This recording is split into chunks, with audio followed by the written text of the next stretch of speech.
Hello friends, അപ്പം നമ്മളിന്ന് ചെയ്യുന്നതൊരു diary milk ജേണലാണ്. ഇങ്ങനെ കുറച്ച് ഡയറി മിൽക്ക് കവേഴ്സ് മാത്രമേ ഞാൻ എടുത്തിട്ടുള്ളൂ. ഇനി ഈ ഒരു ബുക്കിലേക്ക് ഇതേപോലത്തെ ഒരു പാറ്റേൺ വരച്ചെടുക്കുക.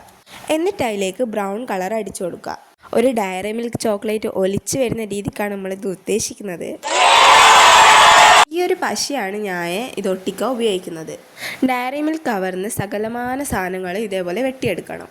എന്നിട്ട് ഈ ജേണൽ ചെയ്യുന്ന ബുക്കിലേക്ക് ഓരോ സ്ഥലത്തായിട്ട് ഒട്ടിച്ചെടുക്കുക. ആദ്യം ഞാൻ ഡയറി മിൽക്ക് എഴുതിയതും പിന്നെ ചോക്ലേറ്റാണ് ഒട്ടിച്ചു കൊടുക്കുന്നത്. പിന്നെ അടിയിലായിട്ട് സ്ക്വയറിലുള്ളതും ഒട്ടിച്ചു കൊടുക്കുന്നുണ്ട്. പിന്നെ ചോക്ലേറ്റിലേക്ക് മിൽക്ക് ഒഴിച്ചു വരുന്ന അതും ഞാൻ ഒട്ടിച്ചു കൊടുക്കുന്നുണ്ട്. പിന്നെ ഈ 2 കൊക്കോൻ്റെ ഫോട്ടോ ഒട്ടിച്ചു കൊടുക്കുക.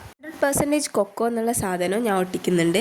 പിന്നെ ഈ ഒരു ചെറിയ സാധനവും ഈ ഡയറി മിൽക്കിൻ്റെ അടുത്ത് ഒട്ടിക്കുന്നുണ്ട്. പിന്നെ ഫ്രൂട്ട്സ് ആൻഡ് നട്ട്സിൻ്റെയും സിൽക്കിൻ്റെയും ഫോട്ടോ ഒട്ടിച്ചു കൊടുക്കുന്നുണ്ട്. ഡയറി മിൽക്കിന് ഇതേപോലെ നീളത്തിൽ 2 കഷ്ണങ്ങൾ വെട്ടിയെടുത്തിട്ട് ഒട്ടിച്ചു കൊടുക്കുന്നുണ്ട്. ഫാമിലി പാക്കിന് എഴുതിയതും ചോക്ലേറ്റിന് എഴുതിയതും ഒട്ടിക്കുന്നുണ്ട്. പിന്നീട് ബ്ലാക്ക് സ്കെച്ച് കൊണ്ട് ഇതേപോലെ ഡോട്ട് ഇട്ട് കൊടുക്കുന്നു. പിന്നെ ഇതേപോലെ 2 കോട്ട് കൂടി എഴുതിയാൽ നമ്മുടെ ജേണൽ ഇവിടെ റെഡി. ഇങ്ങനെയാണ് നമ്മളെ ജേണൽ വരുന്നത്.